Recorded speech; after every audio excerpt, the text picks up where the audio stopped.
and part 8 of Sunnah of the Prophet. How shall we understand what is known as the Sunnah of the Prophet? You have indeed in the Apostle, Rasul, not Prophet or Nabi, Apostle of God, a beautiful pattern of conduct, Uswatun Hasanatun, for anyone whose hope is in God and the final day, and who engages much in the praise of God. Surah Al-Ahzab 33 verse 21. It is generally agreed that verse 21 of Surah Al-Ahzab declares God's messenger to be our ultimate role model. We do not deny this, but the question is, for what exactly is Muhammad our role model?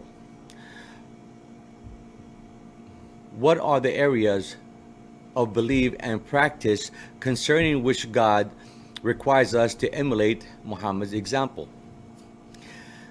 We know that belief in the oneness of God, al-Tawheed, is the indisputable essence of Islamic doctrine. It is also, as we said, the backbone of Islam, next to belief in the existence of God and the afterlife. And it is, as we saw, the first and principal commandment of Al-Furqan. Following from this, we suggest that the answer to the above question can be found in the following verse of the book. There is for you an excellent example, Uswatun Hasanatun, to follow in Abraham and those with him, when they said to their people, we are clear of you and of whatever you worship besides God. We have rejected you, and there has arisen between us and you enmity and hatred forever, unless you believe in God and Him alone. Surah Al-Mumtahana 60 verse 4.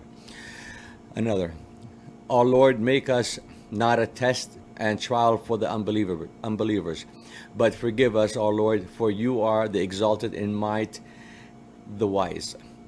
There was indeed in them an excellent example, Uswatun Hasanatun, for you to follow, for those whose hope is in God and in the last day.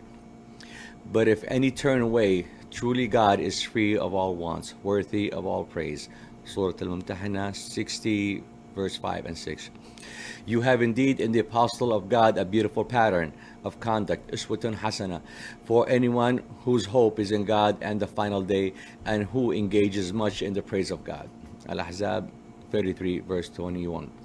These two verses from Surah Al-Mumtahana tells us that in His quest to implant Tawheed in us, Allah has made Abraham a role model. It says, there is for you an excellent example to follow in Abraham and those with him. In verse 22 of Surah 33, we hear that Allah has made Muhammad a role model for exactly the same reason, to implant Tawheed in us. In both cases, the text addresses the same people for whom Muhammad and Abraham are role models, for anyone whose hope is in God and the final day. It confirms the same identity of those who should emulate Abraham and Muhammad. It is undeniable that the book stresses a similarity between the two prophets and between those who follow them. We hear that the reason why Abraham turns away from his people is their shirk of Allah, because they worship idols. And we learn that the root cause of conflict between Muhammad and his people is exactly the same. Allah wants us to take Muhammad and Abraham as role models in our fight against idolatry and in our efforts to plant Tawheed in our souls. The similarity of Muhammad and Abraham as role models, as given by the book, does not allow us to define the exemplary behavior of Muhammad exclusively through the hadiths, because they give Muhammad a separate identity from Abraham and do not contain anything about Abraham that we could emulate. The call for Tawheed, following the examples of Abraham and Muhammad, is the only reason why we should confront our fellow brothers and sisters. They should never be challenged because they do not wear the hijab or because their beards are too short. We distance ourselves from any attempt to define Muhammad's role model in terms of how we should dress, eat, drink, sleep, and talk. It is unacceptable that people from groups and sects become such trivial issues, sow enmity and hatred, and even go as far as to kill people because they dress and behave differently. This is certainly the case with the so-called Islamic revival. The so-called revivalists have completely forgotten the Tawheed principle, the more basic moral commandments of God and Allah's dictum that there shall be no coherence, cohesion in religion. Al-Baqarah 2 verse 156. Instead, they focus exclusively on matters of ritual purity and what could go wrong while praying or fasting, how our ablution might be polluted, or how our prayers can become corrupted, or how our fast is invalidated, and so on and so on. So many trivial matters.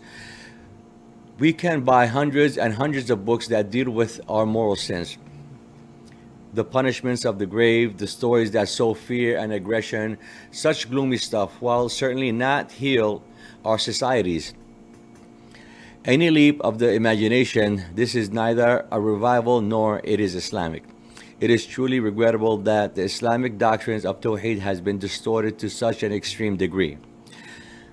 The noble example of Allah Messenger has been unbelievably vulgarized.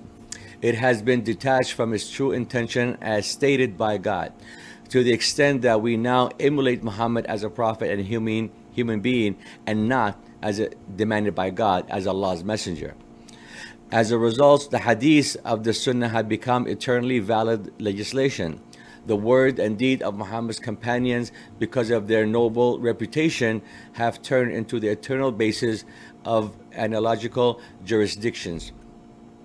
And the scholarly discipline of usul al-fiqh, while forgetting the rationale for its contingent existence, has become the yardstick for legal debate for all times.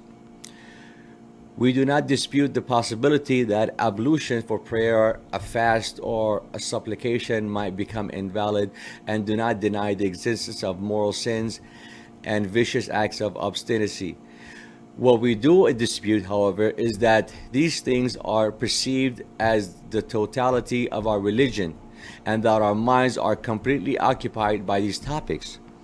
We criticize the fact that people, intentionally or not, are forced to deal constantly with these secondary issues while being increasingly drawn away from the truly significant issues of their existence. The book repeatedly mentions the truly important things of life, as for example, O mankind, we created you from a single pair of a male and female and made you into nations and tribes that you may know each other, not that you may despise each other. Verily, the most honored of you in the sight of God is he who is the most righteous of you, and God has full knowledge and is well acquainted with all things. Surah Al-Hujurat 49 verse 13.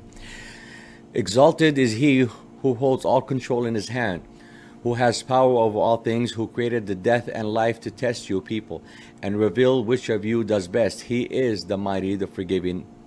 Surah Al-Mulk 67 verse 1 and 2. Here we hear that togetherness, piety, and good work are the fundamental aims of Allah's creation.